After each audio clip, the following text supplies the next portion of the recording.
လေ princess လေးတွေပိတ်မိနေတယ်ကြည့်ကြည့်ပါဦးသူတို့တွေလေအပြင်ထွက်ချင်နေကြတာကိုပြီးတော့ထုတ်ပေးပါအောင်နော်စင်စလာလေးကိုအောင်မြင်စွာကဲထုတ်နိုင်ခဲ့ပြီ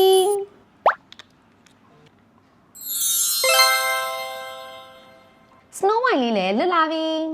ကဲကြပါတောင်းတောင်းရေကာပီဘာရာလေးတွေကကဲပါဦးတဲ့အထဲမှာမုန်းချက်နေလို့တဲ့ဒါလေးကဲတင်မယ်ဟောချစ်စရာလေးပါ